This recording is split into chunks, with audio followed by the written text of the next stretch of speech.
Brown says, get that India. Big boy.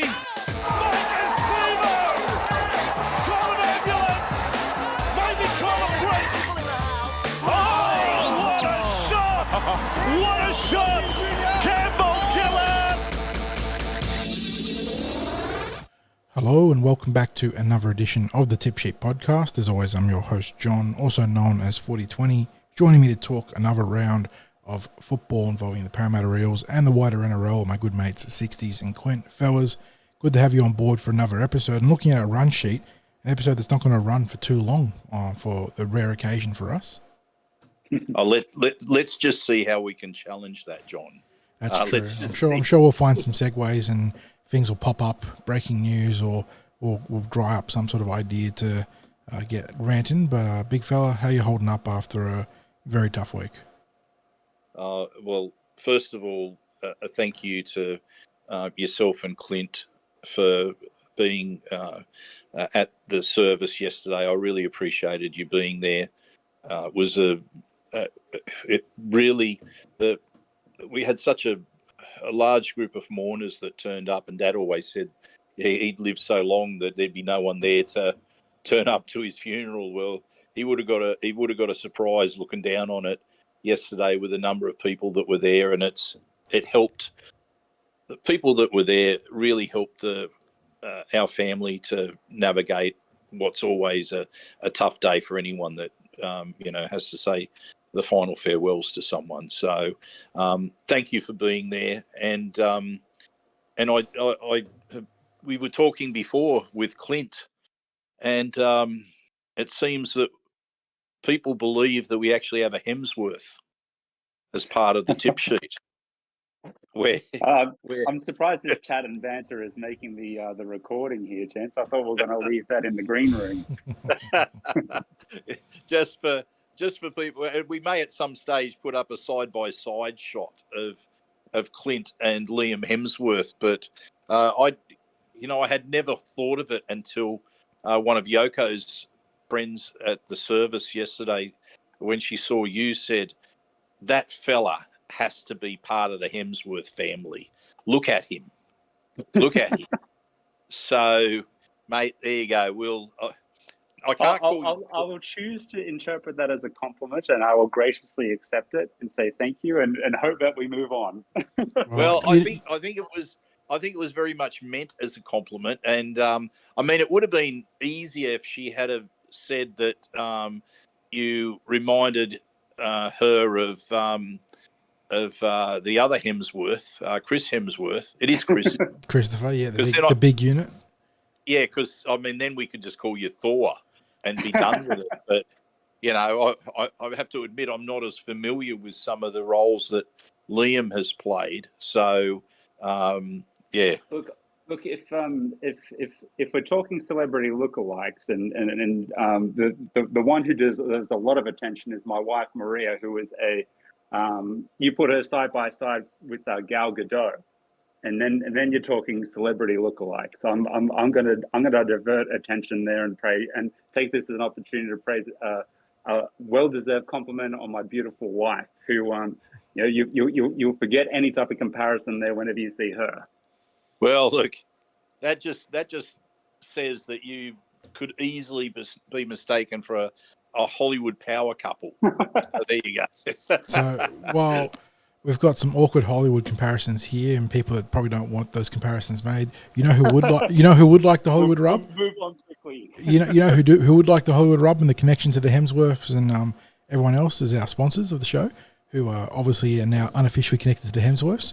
But yes, Big Swing Golf, North Mead, and Star Partners Real Estate, Auburn, Rowan, and Parramatta, making that unofficial Hemsworth connection this week.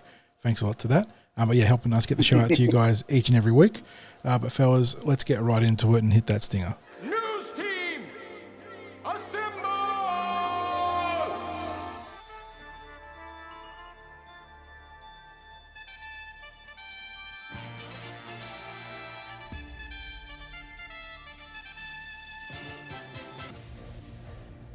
And more, I'll say moves, but signings, re-signings, that sort of thing for the Parramatta Eels.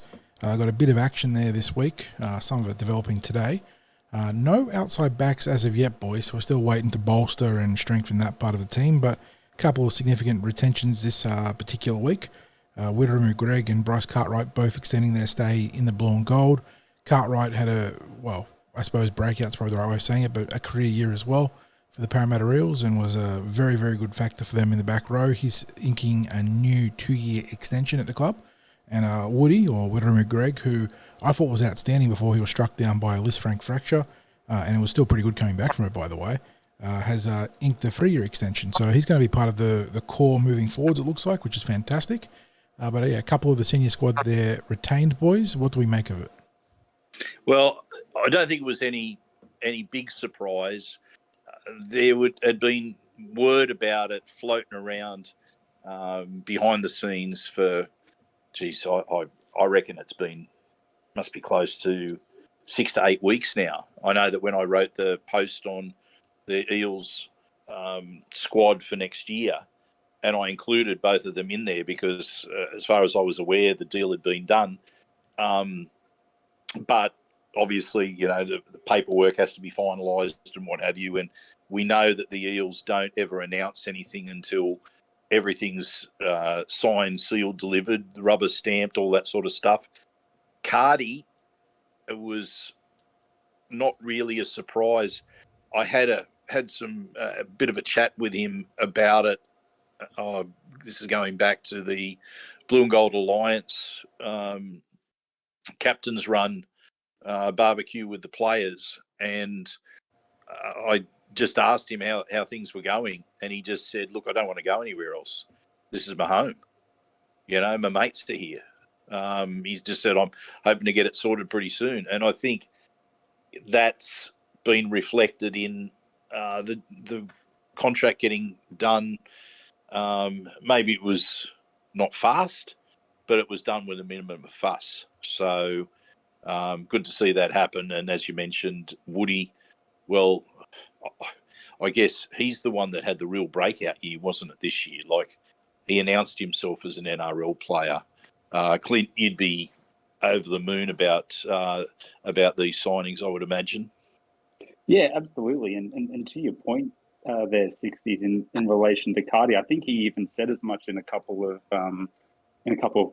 club presses and I won't say pre-game interviews, weekly presses put out by the club. With the journalists on the Tuesday sessions would regularly ask him about his contract status, and Cardi would very quickly reiterate that love and that passion that you touched on. So it's no surprise to see him done, and he absolutely had his best year in NRL, let alone in Eels colours this season past, and has made a home for himself in the starting side in the back row, and it's now his position to lose.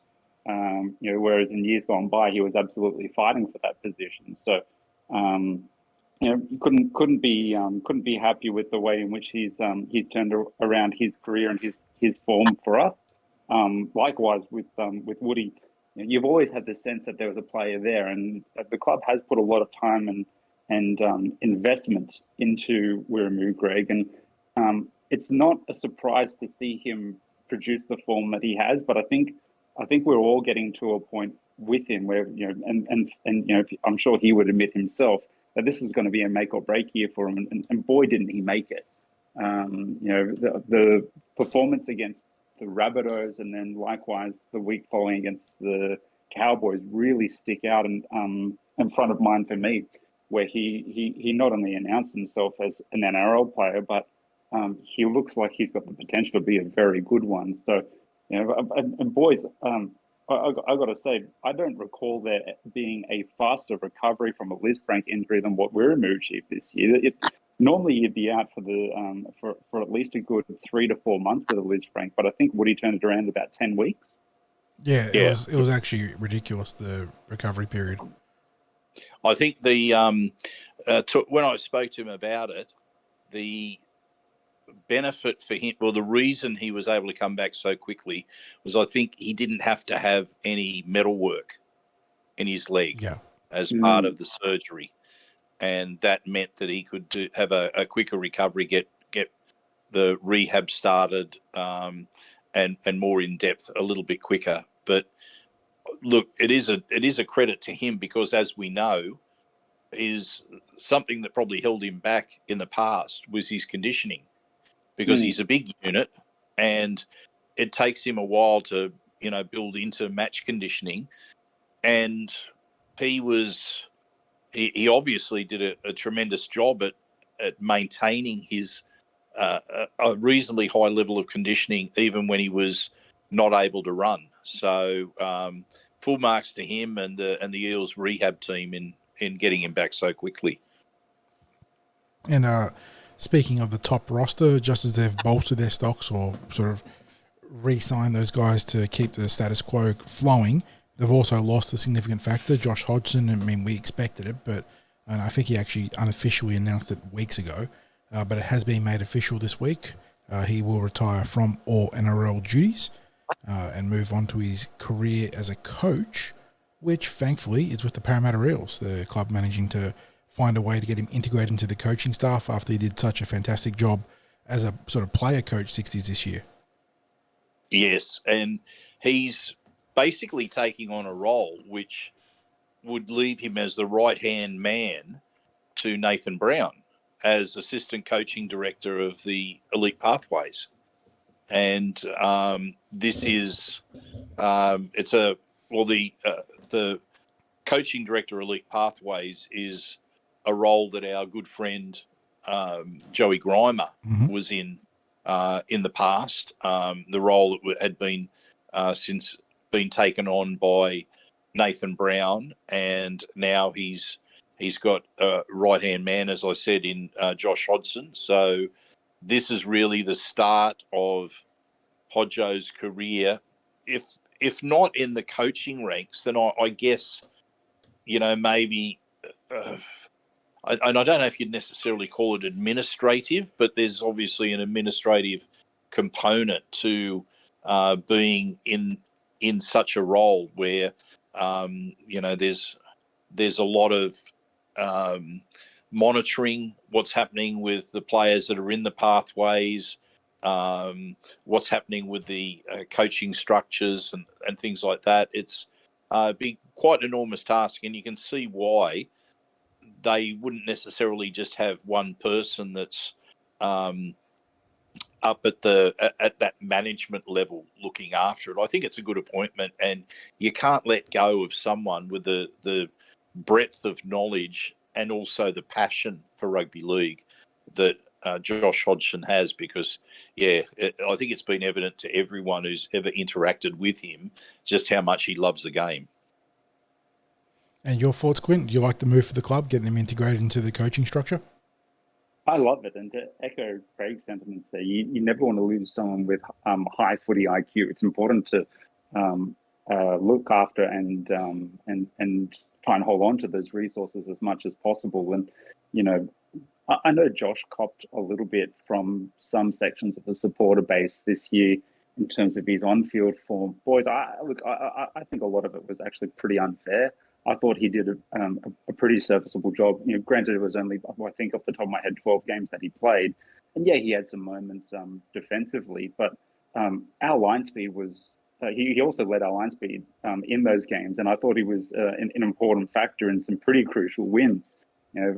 Certainly early against the Penrith Panthers when we hosted them at CommBank. Likewise, when we played South Sydney, came up with a lot of crucial plays there. And, those are the type of plays, I'm talking with the line speed and the pressure and just, thinking through the game that only come from high IQ footy players. And, granted, we didn't get to see as much of that on the field as we had hoped. It's good to have him still involved with the club and transition something off the field and help be that resource for the players of the future. Yeah, and I think the other thing I wanted to point out as well was that I thought Hodjo, his form was on the it was improving. Yeah, because the Eels are very strong. Yeah, and that was to be expected because he'd come from quite a long layoff with injury from the previous year, and totally new combinations that were there. He'd had an outstanding preseason, and people might and probably rightly so say, geez, you got that wrong, Sixties, with talking about how influential Hodgson was going to be this year. I still maintain if he hadn't had that injury, that we were going to see him playing an important role in this back end of the season. But that's now all just speculation. And in all honesty, I had never seen anyone impress as much in a pre-season as Hodgson had. Certainly not any newcomer to the team.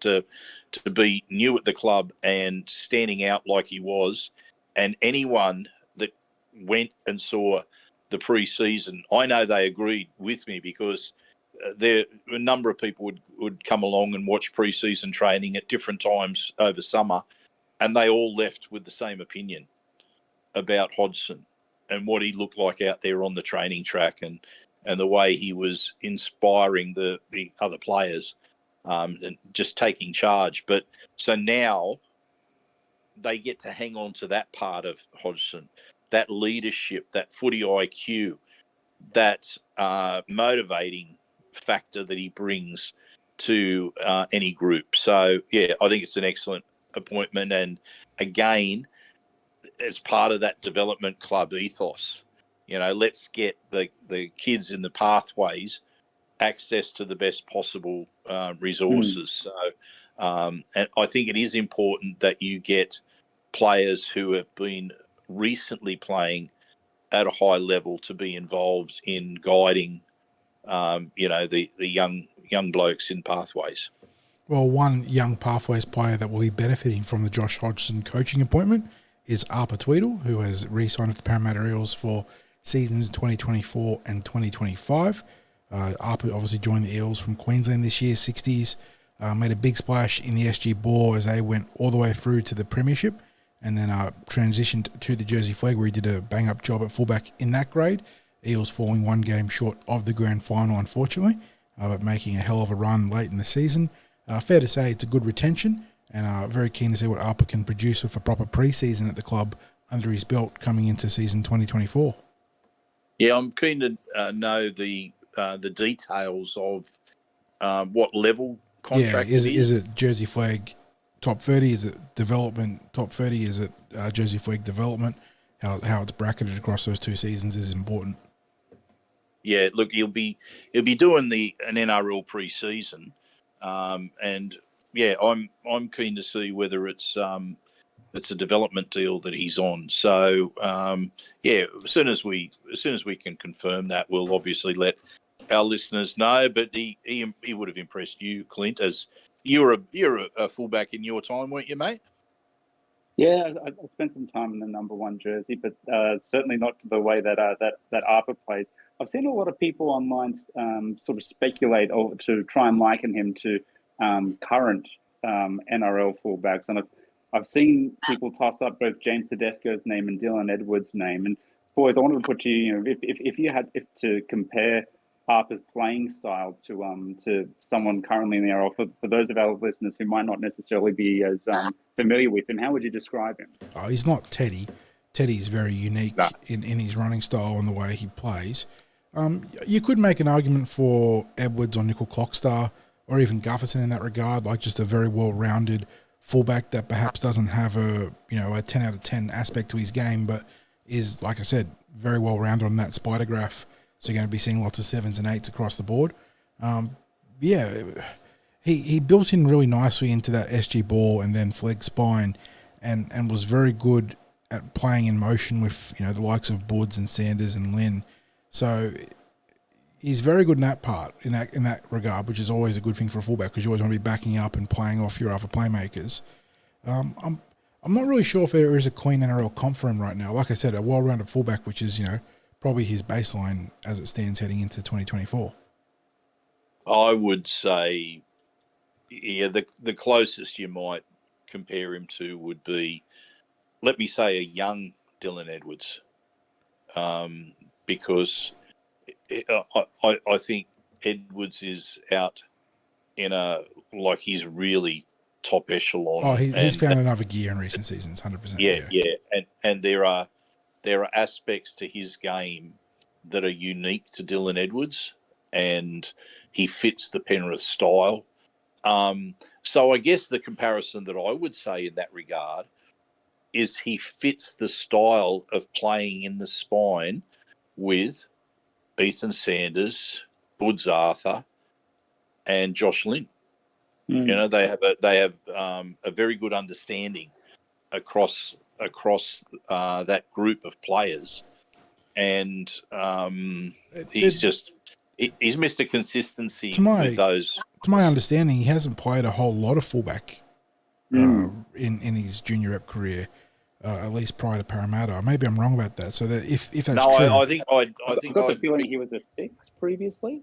He was a 5'8". Yeah, I'm not sure, but I'd heard similar to what Forty's talking about, where it had been a new role for him playing. So if we are correct in our ponderings there obviously is a bit of room to hit a seal, go to a ceiling above where he is right now. But you know, he's pretty industrious. He's very well rounded. That's usually a good thing.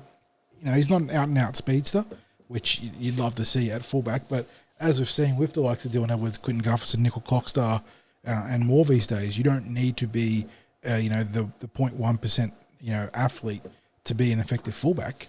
You can absolutely grow a game or develop a game that sort of goes around that. So good thing there. One thing I will say, Sixties, is I believe that is now, I don't know how many of them, but at least half a dozen of those young players signed to the end of 2025, which is obviously a good thing. You want them contracted for, at least a couple of years, but it's also potentially a bit of a problem down the road. There's a whole lot of them off contract at the same time.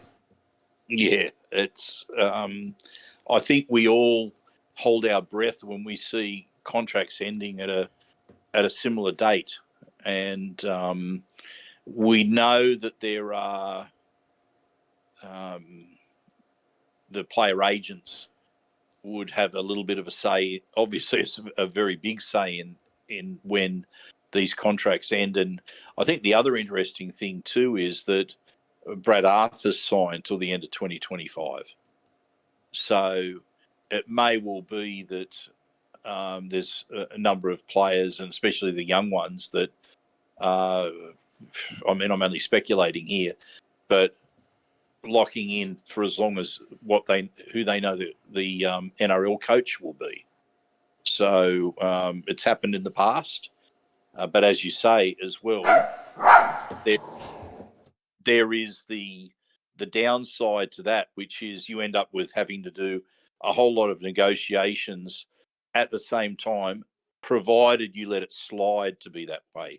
The best way around this is, as soon as you know that you've got a player that you want to keep and keep as long as possible, you get the extension done straight away. So, let's throw it over then to recruitment and retention to keep on their toes and monitor all these players that are coming off contract and not let them get to the stage where they are, able to negotiate with another club.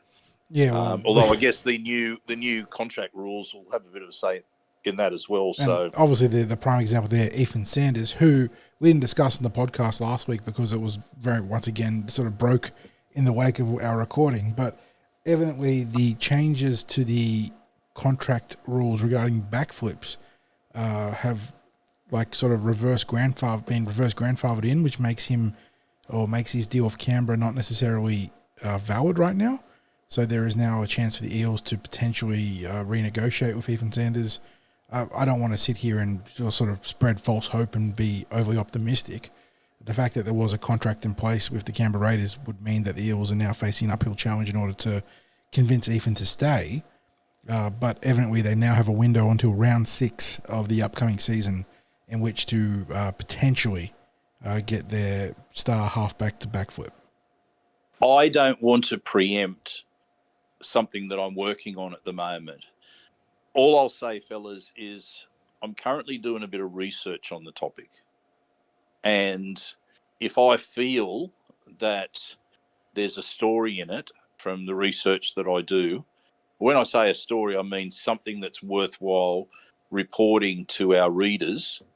I'll be putting that together and getting it up on the Cumberland Throws. So it's how it will be a question of whether I'm wording it as strong speculation or maybe something that's only a slight possibility of happening. So stand by. All I'll say is just watch that space, stand by to see if I am able to get a little bit more mail on what the go is there. Even beyond that, there is a massive conversation to come out of any sort of article you post about if they do keep him. Like, how do you integrate him into the top team? You've already got 2-star halves there. You've got a fullback that you're talking about transitioning into the centres. Yeah, there's some very, very interesting permutations and combinations to get to if there is something to this, but we have to wait and see if it's, just media speculation or if the Eels actually have something cooking there. But one thing we do know is that while Josh Hodgson is joining the coaching staff, Dean Widders is stepping down. He will. Beautiful segue there, mate. Beautiful segue. You've been on point with your segues, John. Yeah, you're on fire, mate. I don't think we'll go through this alternating of who leads the run sheet in future weeks. I just want to lock you in, mate. It's a 2025. I'll tell you what, the stress all the contracts aligned. 2025 for John. The stress of all this stuff is gone. I just had a nosebleed out of nowhere, so I've been trying to do the segues while stuffing a tissue up my nose. So I don't know if I can do it. The stress is too much, boys. Getting random capillaries bursting in my nose. What a picture we've painted for the listeners tonight. On the one hand, we're comparing Clint to Liam Hemsworth, and on the other hand, we've got John painting the picture of tissues being stuffed up his bleeding nose. I mean, I don't think we could get two more contrasting visuals for people there. It has been a very visual and illustrative podcast tonight, gentlemen. I have a wonderful tribute to the St. George Illawarra Dragons coming out of my nose now, for the dirty red V there. But yeah, getting back on topic, Dino, he will step down from his role effective immediately, leaving the Parramatta Eels to find a new head coach in the NRLW space. We've spoken about it across a number of podcasts. While there's been promising signs in the NRLW, the Eels feel like they've been a step behind most of the competition throughout the last couple of seasons. Yes, they got to the grand final last year, but that was more a sort of factor of it being a 4-round competition and the Eels finding the right results at the right time. This year, they end up winning the wooden spoon. Obviously not exactly something you want to have happen, but they also were the first team to concede 50 points in the competition. So Dino steps down, gives the club a chance to go in a new direction. It'll be very interesting to see what they do here, boys, because you look at the pieces in this team and there is some seriously good young talent there across the forward pack and the back line and even in the spine. They need a couple of key recruits, it feels like, and the right person at the helm, and they could go from pretender to the contender very, very quickly. Yeah. Will it be... I know they have a very high opinion of Kate Mullally, who has been an assistant coach to Dean Widders. Have I pronounced Kate's name correctly there, John? Mullally? It's along those lines, so apologies if we got it wrong, Kate. Yeah, most definitely our apologies there. But yeah, they have a high opinion of Kate. I guess the club will be making the decision about whether she's ready to take on the head coaching role. Outside of that, obviously, then they might be looking at someone who is experienced in coaching, maybe experienced in coaching in the women's game. And you might say, well, look, is that essential to be experienced in coaching inside in the women's game? And my experience in terms of talking to people who are involved in coaching is that, yeah, it is. There is a difference because I think there are some different motivations in playing. In all honesty, there is a real purity in the motivations of NRLW players that I've seen. Like it's, yes, there's been negotiations for them to get fairer pay deals, but there is a real joy for them in taking the field. And I'm not saying that there isn't with the NRL players, but you are still talking about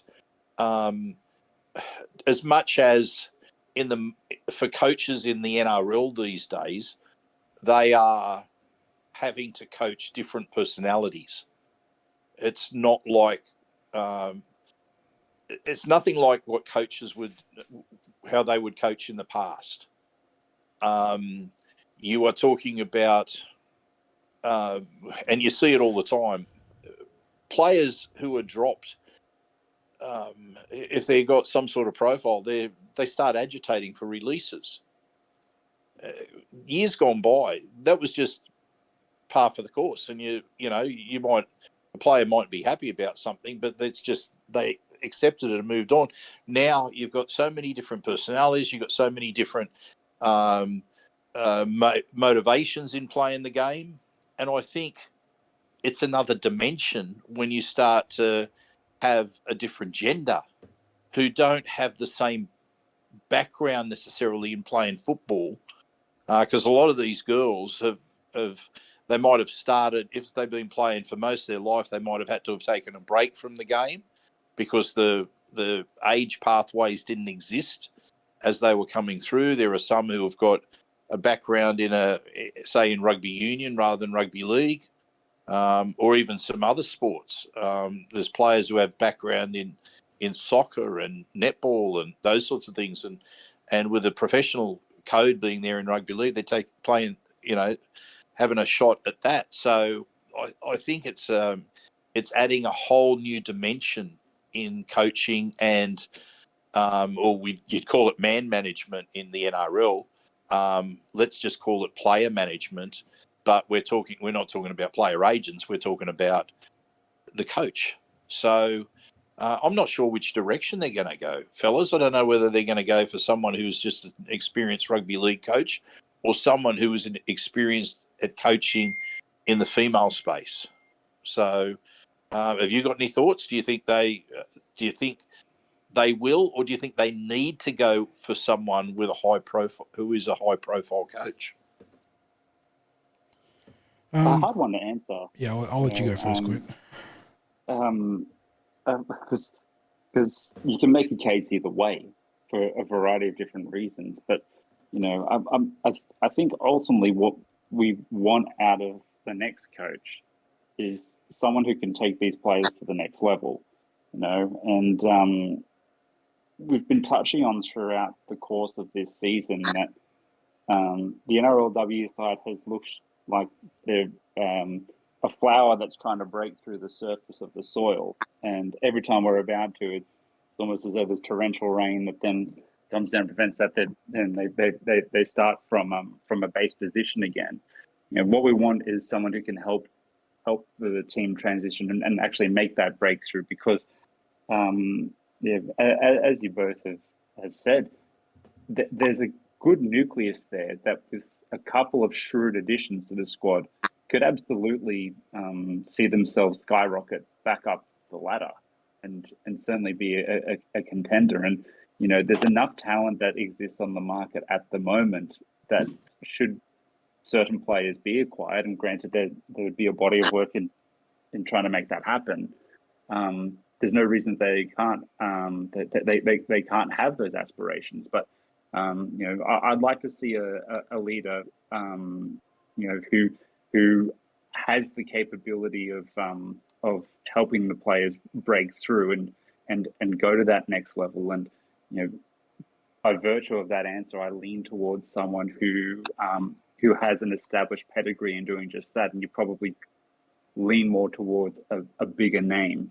But you say a bigger name with a track record. But in lieu of that, they also don't have to be someone that has a wealth of senior experience, but certainly someone who has a track record of player growth and taking players to the next level, even at a junior level or a less senior level, I should say.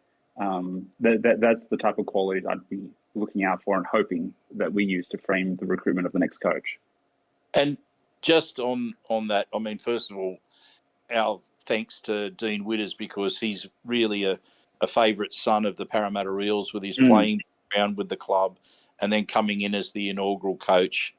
And, you know, he's certainly been a coach who has established tight bonds within the team, because the girls, I think a feature of the team has been that they really enjoy pulling on the Eels jersey. And whilst we haven't got the results that they've wanted this year, you can still see in the games, in the bright moments, how much they enjoy playing alongside each other. The obviously the disappointing thing was losing the number of players that they did coming into this season, and probably Dino wouldn't have had much say in that, because it's, you know, it starts to come down to that open market where everyone is a free agent. It just becomes that's a really tough gig, and I mean, it's arguable we didn't do as good a job as some other clubs did in assembling the roster, or, you know, albeit that we had some injury issues this year. I don't think we got to see the best of a number of players this season. But the other side of that argument in saying, look, thanks to Dean and, you know, his role that he played, is that it becomes like when the coach is finally announced for next season, it becomes like part of this new horizon, doesn't it? Like, there is, for the players, they know that there's going to be a difference in how they will be prepared. And if you're bouncing out of a wooden spoon season, that's probably, you know, it's not necessarily a bad thing. Especially if, I mean, I guess the thing that's unusual there is they were conducting a review into the season, is that Dean Widders has just said, look, you know, I can't juggle my responsibilities anymore.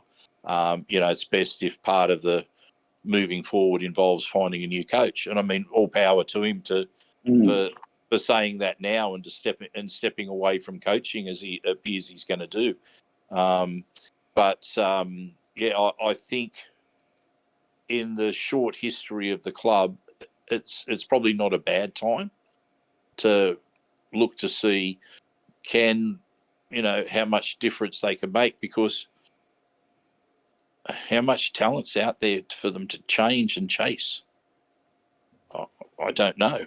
I mean, maybe there isn't the sort of players available that they feel they would need. So a change of coach obviously becomes an option, and Dean Widders has provided that opportunity by walking away. So, yeah. Yeah, I think that just about wraps up our Eels news, doesn't it? Yeah, fellas? unless something's broken in the meantime, which, having a quick gander around, I don't think there is anything on the old internet. No. So we can move on to the NRL portion of the podcast, and we start off with grand final week news and banter, and maybe some optimistic aspirations by the Penrith Panthers as they look to get the entirety of the Sydney Metropolitan supporter base rallying around them. Look, fair play to the Panthers. If they do the three-peat, they'll be worthy champions. But I think it's given how braggadocious and how cocky their team has been across the last 3 or 4 years, to try and get Sydney to rally around you might be a bridge too far, I think, perhaps. I think you're being incredibly kind there, John, because the carry on after last year's grand final and the audacity to suggest that we would anyway want to be their ally after the way that we were chastised after that grand final victory, which again, I still to this day do not understand why, as NRL premiers, back-to-back NRL premiers, you're even thinking about the opposition that you beat. I'm thinking about how good is this to be doing this with my mates and we get to celebrate it with our community. I'm not thinking about the opposition. They haven't crossed my thought process since the final whistle blew. I'm all about the celebration with my people, you know. So to try and think, I think it was Brian Fletcher, the Panthers Group CEO, who tries to just supporters like us would be on the Penrith bandwagon. Think again, mate. Yeah, it's actually quite laughable that the Eels supporters would completely push aside the "we hate Para" chants and go, well, you might hate us, but we love you, Penrith. Oh, we wish you all the best this year. Man, I tell you why they feel this way is because they got 35,000 to Accor Stadium for the preliminary final. I mean, that's not good. I mean, you had and look, I know they were playing, an out of town team, but like no, that is not just this on year. That, 60s, Yeah, I'm pretty certain that there were some stats that broke across the weekend because at the same time in the AFL, GWS was playing Collingwood down in the MCG, and there was some TV viewership statistics that suggested that for a large portion of the night that there was more people from Sydney and from Western Sydney watching GWS play Collingwood in the AFL than Penrith in the NRL. yeah. So on top of that crowd stat, that's quite damning because it's not as though GWS are known for their support or their supporters. Yeah, and that's something that I wanted to raise as well because, as I said, you've got the 35,000 that are there, and like during the year, commentators like Vossi have been saying, just what size stadium would Penrith need to, you couldn't build a stadium big enough to accommodate how many fans would want to be here watching them every week. No, you got your answer. Like in the penultimate game of the season to qualify for the finals, that it tops out at 35,000. Now, it's probably a half decent crowd that's there, but you'd only say half decent. Then, as you said, the NRL got some pretty low ratings for the television coverage. And, I mean, straight away you got the 97,000 that are there in attendance in Melbourne. And I don't like giving AFL any plug whatsoever. It's a diabolical game, and I have zero interest in it. Absolutely zero interest in it. So anyone that thinks I'm going to, get on an AFL bandwagon, also think again, because it's just look, I can understand the skills of the players, but as a game, no, thank you. No, thank you. And as a TV spectacle, it's it's garbage. But when it came to getting those sorts of ratings figures, I mean, they speak for themselves. Like the NRL has always prided itself on having really competitive viewership numbers and numbers that have consistently outrated the AFL, especially on pay TV platforms. But I think there's a large component of that relies on certain NRL clubs being involved in big games. And what would be concerning for Penrith supporters, for the Penrith club, is that, as we say, this is a generational team Mm. that the Panthers have An there. actual dynasty. It is, yep. I mean, in all honesty, they're in the fourth grand final in a row. That's where you're starting to talk, like really elite performance, especially in the modern game, to go consecutive grand finals like that, let alone potentially having a three-peat. I wouldn't back against them making the grand final again next year. Such is the strength of their club. Where it comes apart, I don't know. I don't know when it will come apart. You can never predict. It might only take the loss through injury of a couple of key players, and maybe a season will fall apart. But you just have to think they're going to be hard to beat against next year.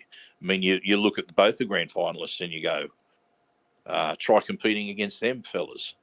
That's a real cold, hard reality slap to the face when you see the difference between the two grand finalists and every other club this year, including our own Eels. And I mean, we got over the Panthers twice, but I look at how the Broncos are playing and I go,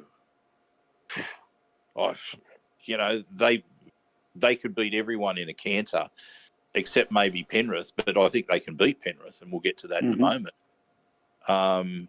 And Penrith have had the measure of us in finals football. So, and if you've got such a strong team, if you've got a generational team like that, you'd think you'd be selling memberships. Yep. Like doubling that crowd figure. And I mean, yes, the Eels, when they had their finals match against the Dogs and they got well over 70,000, yes, that was two Sydney clubs that were there. But, it's... The Eels got 50,000 against the Cowboys in 2017. Yeah, I was about to say. And by way of comparison, while we're on that subject, in the Nathan Hindmarsh Luke Burt retirement game, when Parramatta finished up with the wooden spoon in 2012, still got over 45,000 out to Olympic Park for that game in the final round of the season as well. Yep. There is, I think, as much as... I think this is actually one of the reasons why we live in the heads of Panthers supporters and some players, is that despite their success, where they should just be reveling in their success, and I will openly admit, hey, I'm envious of Panthers supporters having such a successful team to support. I have no qualms about saying that. I wish my team was as successful as Penrith is right now. So I'm not going to come in at this with any,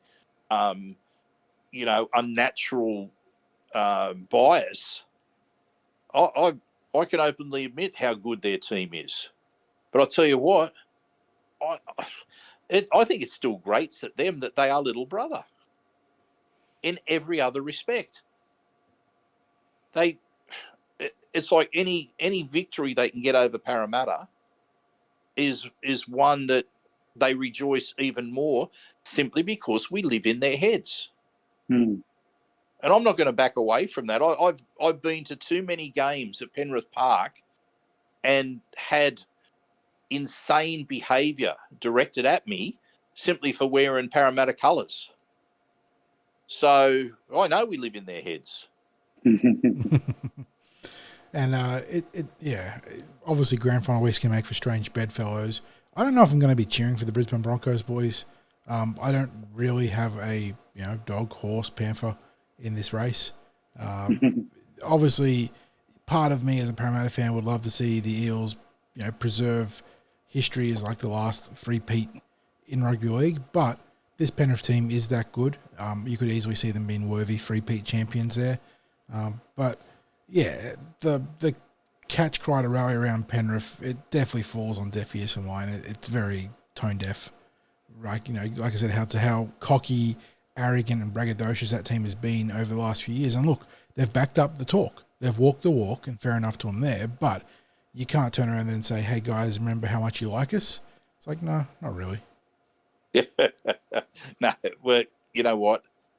As much as it sickens me because I never thought it would happen, I will probably be cheering for the Broncos this week, and it feels wrong on every level. It's but the enemy of my enemy is my friend.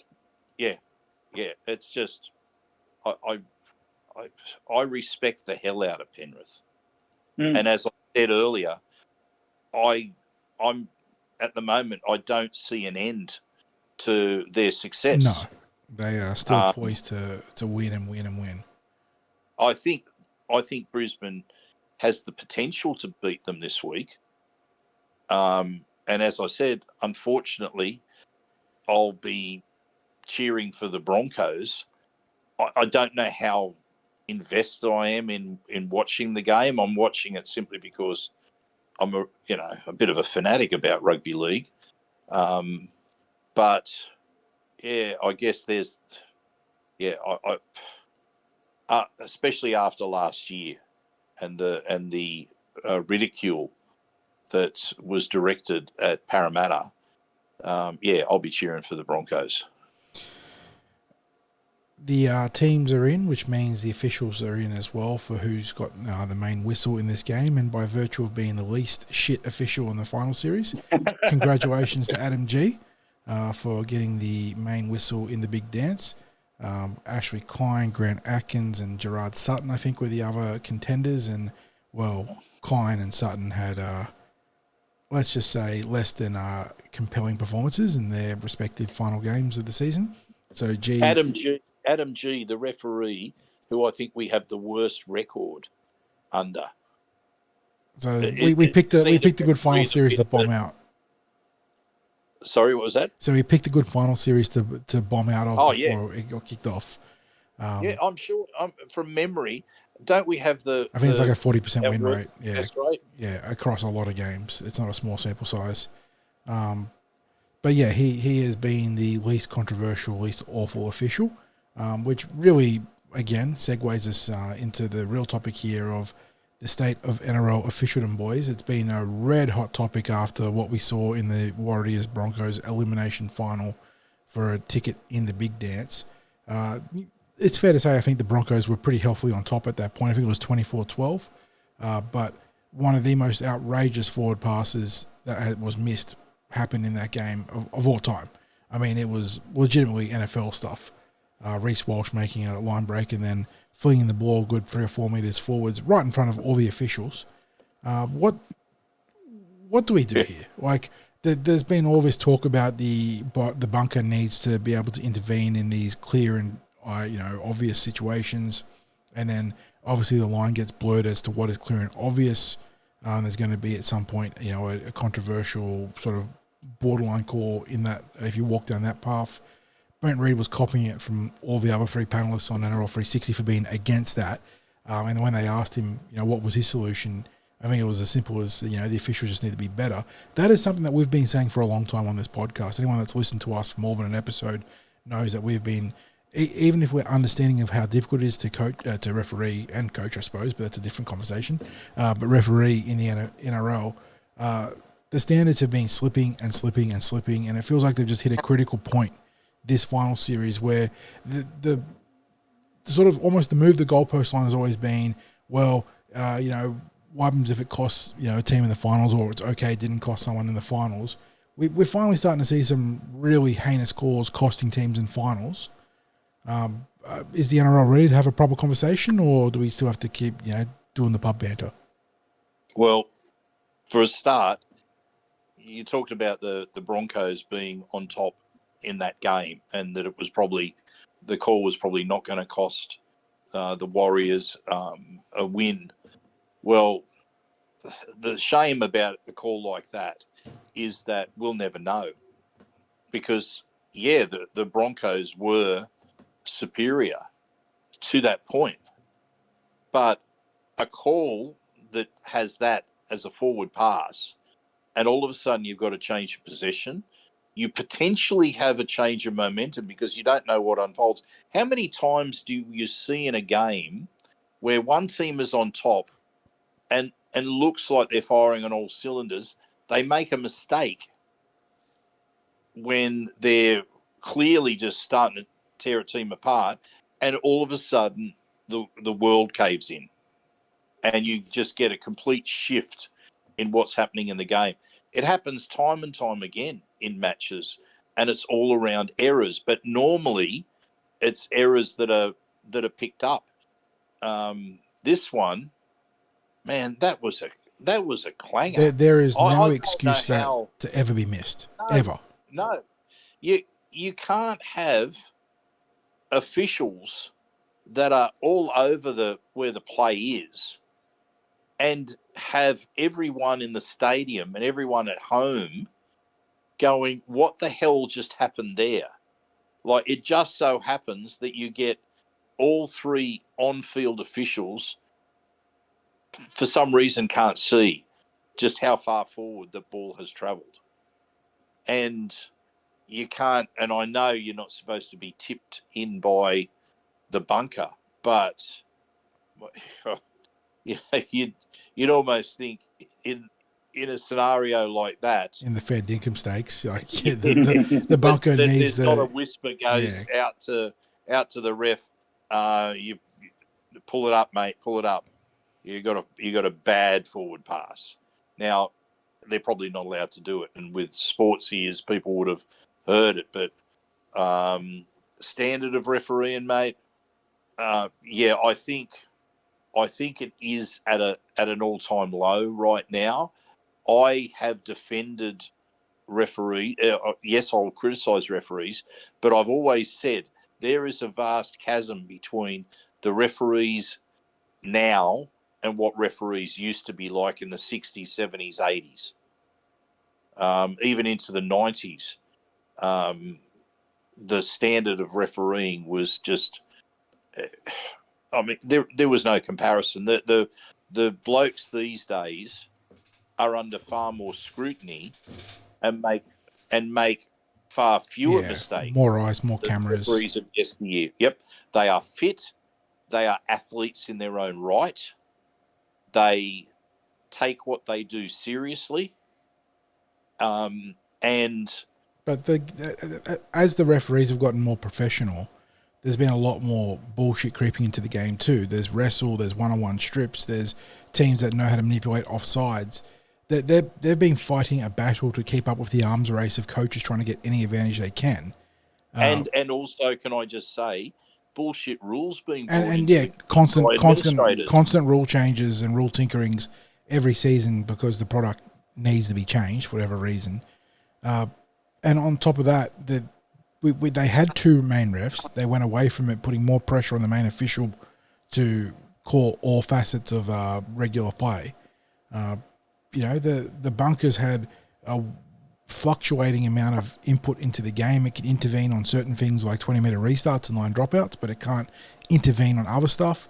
Foul play can be touched, but other stuff can't. Wildly inconsistent on all levels. I think on top of, I think the bunker conceptually is a good idea. I think it's been close to an abject failure in terms of delivering one of its pillars of what it promised in being consistency in adjudication from the third or video official, the third party official. But I still think there is merit to the bunker, obviously. But I think the biggest failing has been that there just isn't enough eyes live on the game or in the game on the ball or on the defense or the offense. I think that the single biggest thing they could do is bring back the second main official, but make him purely the pocket referee, so that there is consistency to the officiating of the game. There's only one main whistle, but there is a referee looking for the knock-ons, looking for the offsides. The touch judges, I've always said that there should be two touches on both sides, one to adjudicate forward passes from both angles and one to adjudicate offsides from both angles. But that costs money. And one thing any organisation hates doing is spending money. So I don't know if they're willing to do that, but things have to change. It isn't good enough. It has dominated the conversation to run to the grand final now, and it is actively taken away from the spectacle. Yeah. Clint, any? I don't think I can add much more than what additional you thoughts said there, gents. Look, I think even calling it a clanger is being very kind, because watching that in real time, the Reece Walsh forward pass, obviously, that I'm referring to here. I think it may very well have been the poorest refereeing decision or lack thereof that I've ever seen. It's right up there. It was like malfeasance. And to be honest, I've granted if they missed something that bad, they're probably not going to pick up something minor. I didn't think the Colbo pass that forward that was backwards. That gets pulled up plenty. Yeah, that Yeah. on its own gets pulled up plenty. But the Reece Walsh one, I mean, I remember the shitstorm that Manly kicked up when, was it Chris Keating through that forward pass to Eric Gross Jr. Yeah, in our big comeback against them. And, you know, fair enough to Manly, that was very forwards. I don't think it holds a candle on what we saw in that one, both individually on the pass and contextually in the high-stakes game. You know, literally the second biggest game to be played this year outside the big dance this week. And for a team in the Warriors who were trying to brave the odds and at 24-12, like obviously Brisbane were on top, but 24-12 is not an insurmountable obstacle to overcome. Like Craig said, momentum can flick at the drop of a dime, and they would have had midfield possession of a chance to get into the Brisbane half and attack. So, yeah, not a great look for the game. And Annesley did his typical hand waving, like, yeah, the decision should have been different, blah, blah, blah. Tell that to the Warriors. Yeah, exactly. And they've got every reason to feel aggrieved there. A fairy tale run comes, unfortunately, one game short of where they wanted to be. But for the Broncos, yeah, they probably were going to win, and they're still an electrifying team. And you know, Reece Walsh, who made the bad pass there, they got away with it. You know, got to flex some of his goldfish memory in a good way. Had that early interception against to Dowling Wattine's Lesniak, but then came back and had a whale of a game. Penrith are very they're relentless, right? Penrith, they're just a machine when they're in finals gear. The thing that really stands out for this Broncos team for me is they are just fast. They fly everywhere. They have got pace. They've got obviously a trio of middles headed by Payne Haas, but Pat Carrigan and Thomas Flegler, who are as formidable as any trio in the competition. Penrith and Parramatta and all those other teams included. But you just watch. Reece Walsh really is the lightning bolt there, but their entire back line, their back row, even their middles, they're just flying to the football at every angle, whether it's attack or defense. Yeah. I'll tell you what they remind me of, and I think it would have been frightening to watch them live at the ground last week with the pace that they were playing at, because if I can use an example, the Melbourne Storm at their peak with someone like Cameron Smith leading the way played at a frightening pace. But if you could deal with normally their opening explosion of power and speed, you could go with them later. And I remember seeing that, and I think that's what Parramatta gradually got better at doing with the Storm. But it wasn't evident. It was never evident like that watching them on television. It was always, if you watched them at the ground and you'd see that many bodies in motion and that much speed in the play, and you'd think to yourself, I don't know how any defence is going to stop this. It was almost too much to keep up with, watching just, like as I said, just the bodies in motion that would surely have been a nightmare for defences out there. Now, what I saw from the Broncos last week looked fast on television, and it concerns me that when you look that fast on television, how fast they must be in reality for a defensive team to deal with. Because unless you've, I don't mean this to sound in any way elitist, just that you're elitist in going to a game of football rather than there is a difference though from the TV product and the live product.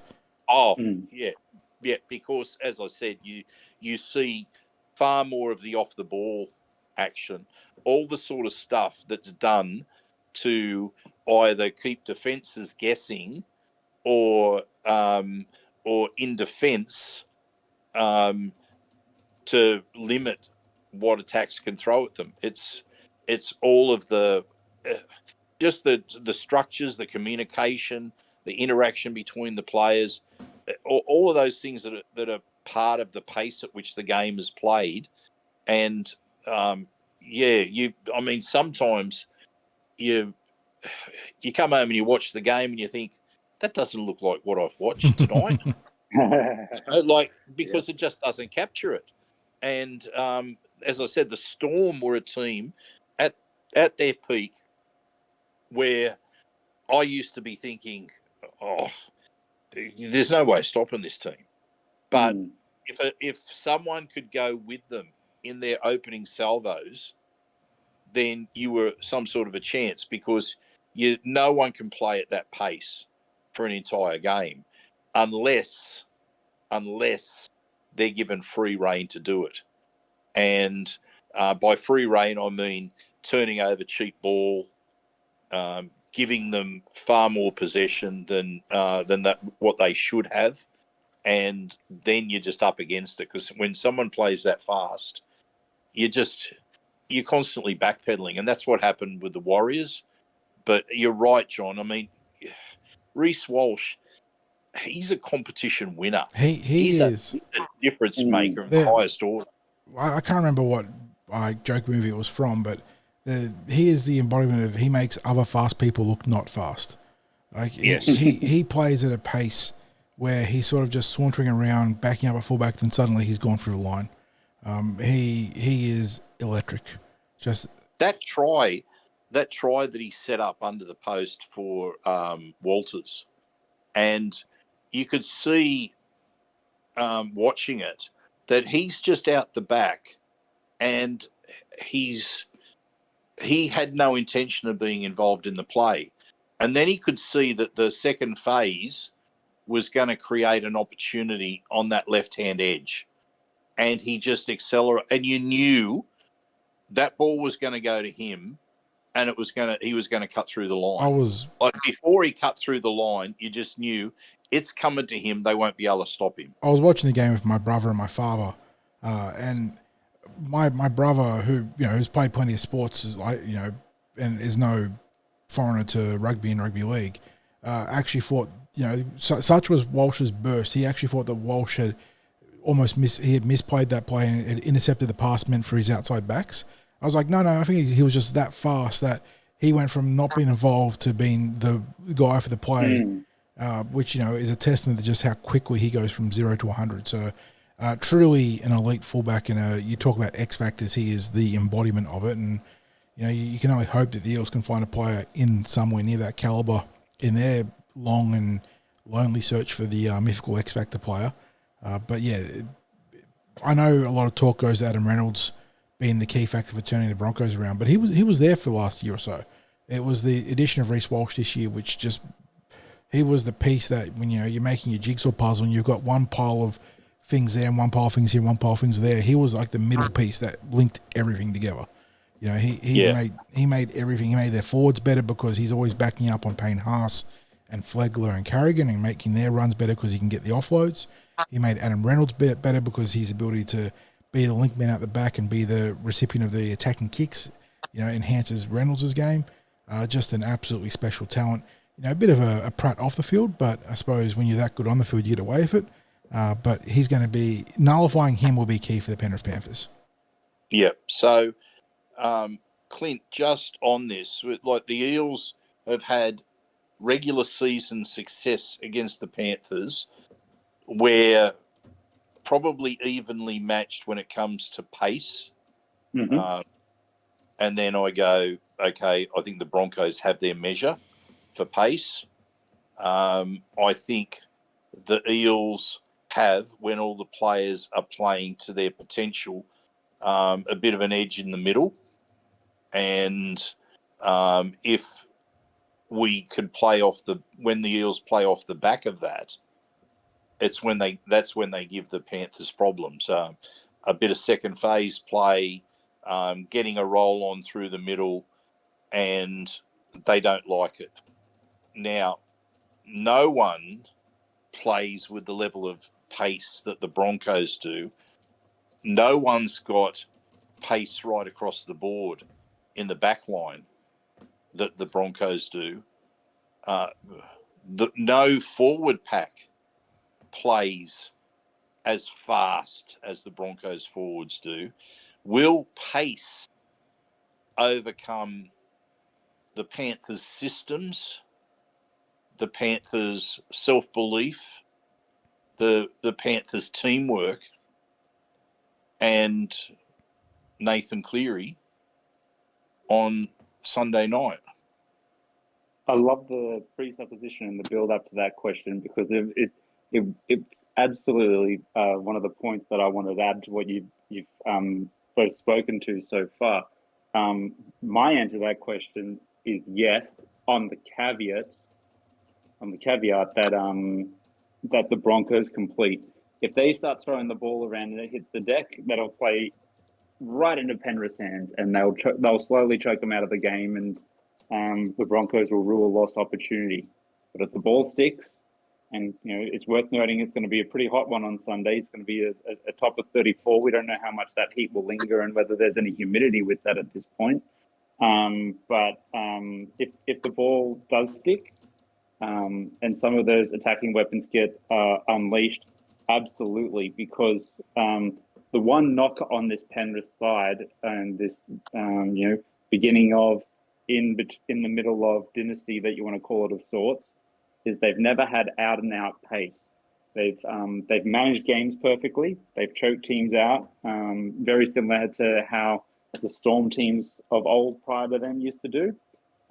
But they've never had out and out pace, and it's been one of the reasons why our side, with its playing style, has normally matched very well against the Panthers in years gone by, and why we've been able to handle them with more success than other teams in the regular season for the better part of the last 3 or 4 years. And then likewise, it's no surprise it's the teams with pace across their backline that we've struggled to contain. With the Broncos this year, some of the games against the Sharks, when they've utilised some of their outside backs to good effect, we've struggled to maintain them at certain points as well. Different times against the Roosters, when depending who's been playing. The teams that have some faster players in their backline, the Eels have struggled to manage. I think that from a matchup perspective, this heavily weighs in Brisbane's favour because of this. But their completions are going to be key, and you kind of wonder with the way in which a guy like Reece Walsh plays, being their biggest attacking weapon. He also likes to take risks, and that's part and parcel of the game. You got to risk it for the biscuit. And Stephen Crichton loves an intercept. He is absolutely. Absolutely. So I wonder if both teams will be trying to mind game themselves in that regard, because Crichton has come up trumps in big games with the intercept. So Walsh will have to be cognizant of that. But so too they can take advantage of it if they are able to do the mix up and put the kick through or play short or direct if he ends up trying to freelance for the intercept. And that's why I look to someone like Adam Reynolds in this game. That he's got a fantastic kicking game. He's got just about everything in his kicking arsenal. I think with his influence on the game and on in the hope that Brisbane can utilise Walsh to full effect. There's a lot going for them in this, but they're going to have they can't try to win it in the first minute. They've got to be prepared to win it in the 79th and build to that. And I think if they play that style, they will actually win it earlier. But the second their completion rates probably dip below 85%, it'll all fall into Penrith's lap. Well, are we ready for some tips for both the NRL and the NRLW? Yeah, and just on the NRLW, I suppose, fair shout-out to the Gold Coast Titans who upset the All-Star Sydney Roosters in a 12-0 shutout to get there. In the other game, the Newcastle Knights had a thriller against the Broncos, 30-24. A flurry of late tries to the Broncos made it very close. Lauren Dam getting a double in the 61st and 67th minute, but Tiana Davison scoring in the 65th minute was enough to get the Knights home. So this sets up an intriguing game here too, with the reigning premiers looking to go back-to-back and set up their own dynasty. But the Gold Coast Titans, the most improved team in the competition, and the one that absolutely spanked us a couple of weeks ago, looking to make a little bit of history, be the first expansion team to, the Knights won, but the second expansion team to go out there and win a title. So, yeah, very, very keen to see how this one plays out, boys. This was obviously the curtain raiser to the main dance. Well, let's go for our tips there. Yeah, let's start there. Are the Newcastle Knights going to be too good, or can the Gold Coast Titans engineer what? Let me just see if I've got the lines up here, because you got to imagine that the Titans are fair outsiders here, and I can't see a line at the moment. So I don't know who is the outsider or how much they're outside by. But looking at these two teams, Upton versus Polite, you've got the young Jessie Southwell, who's managed to push through a pretty bad cork from a game or two ago and be fit for this one. She's up against Lauren Brown in the halves. In the front row, Prebadon and Johnson up against Marto and Elston. Clydesdale, the other Southwell, Shayley Bent, Georgia Hale. You got former Eel Nita Maynard on the bench. Any other former Eels in this team? Rima Butler's on the interchange. I don't think the Titans picked up any Parramatta Eels. So, yeah, be interesting to see how you boys tip this one. I think Upton is the key. I mean, she was a big part of the Broncos' dominance before, and she can bring the unexpected into the game. A class player.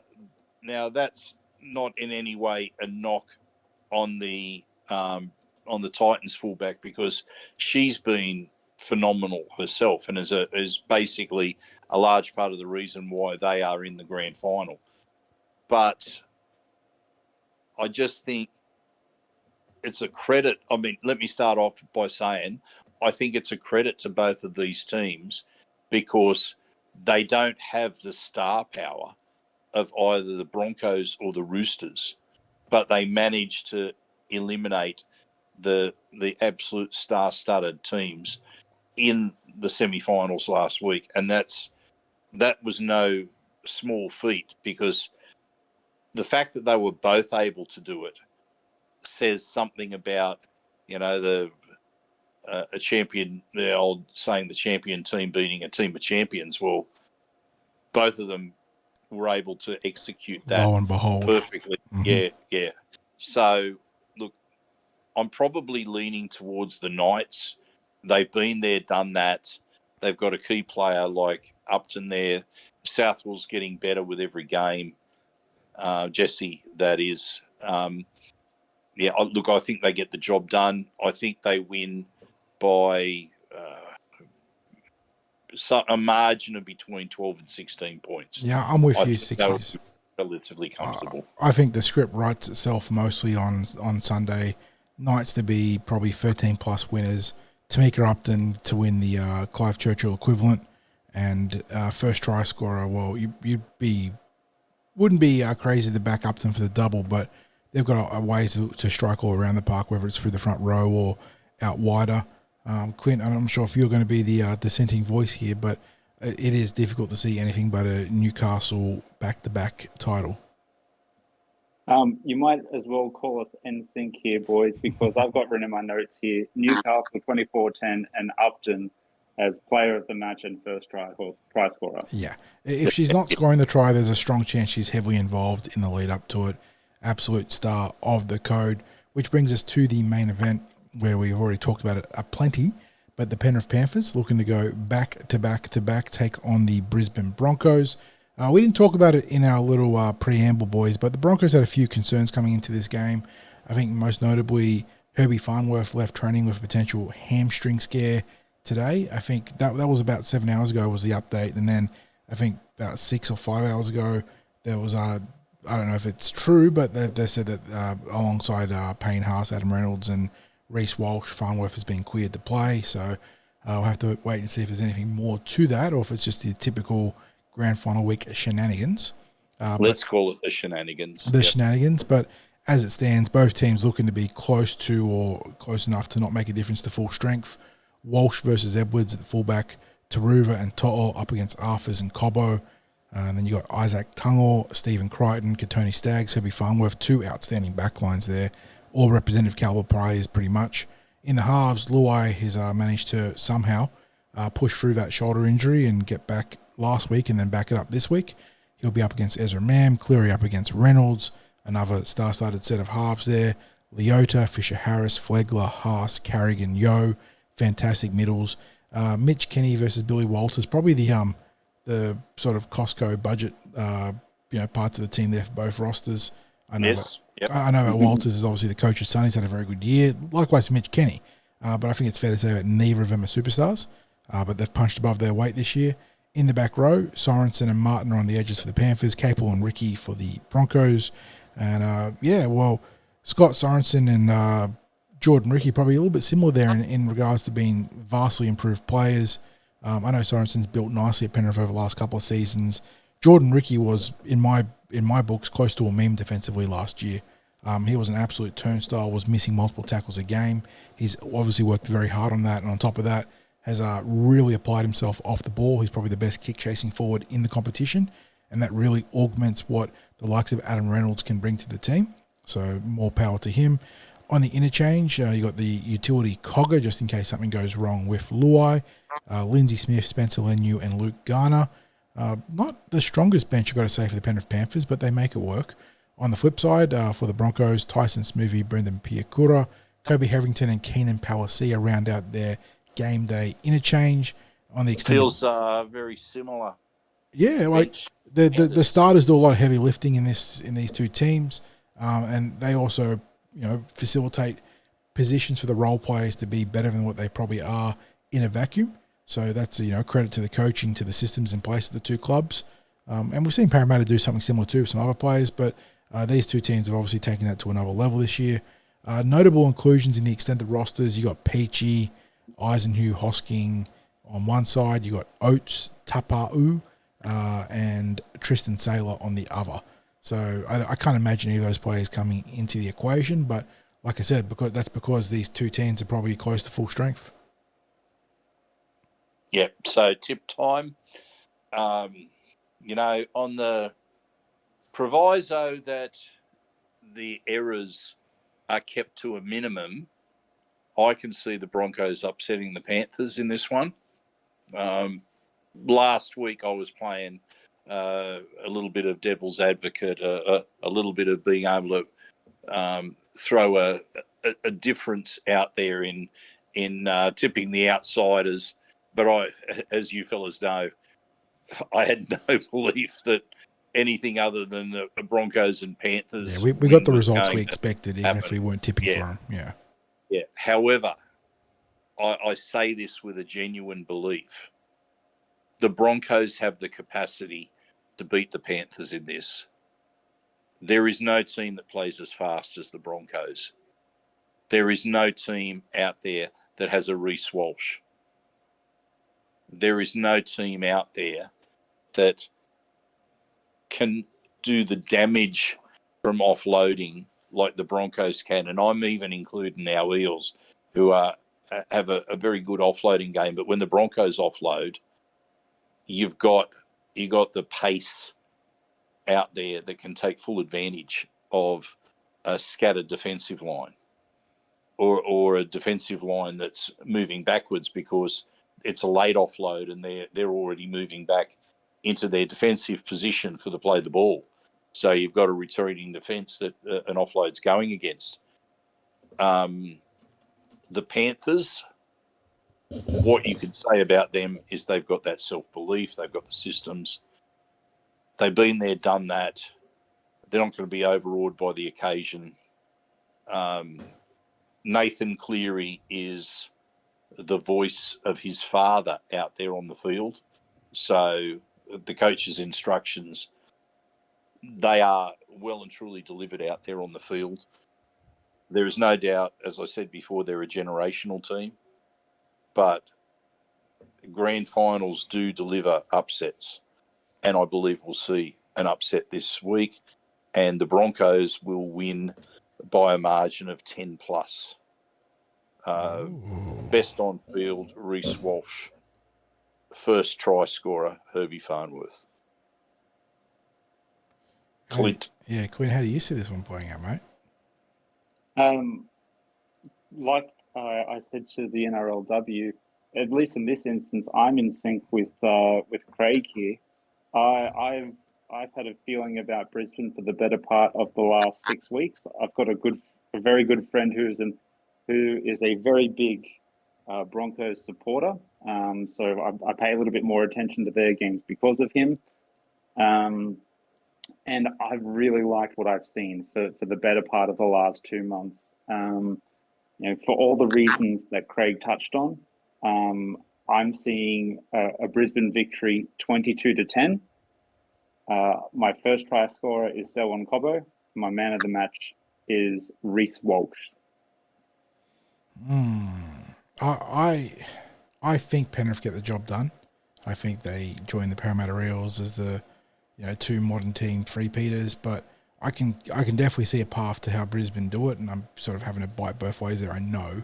But I think that Penrith do win. If the Broncos are to do it, obviously Walsh will be a key factor.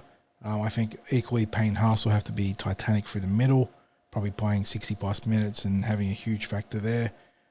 But I will tip the Panthers as much as it stings. I'll go Penrith to win 28-14. Dylan Edwards was immense against us. I expect him to do the same, but Cleary's always a good shout for best on field. But you know what?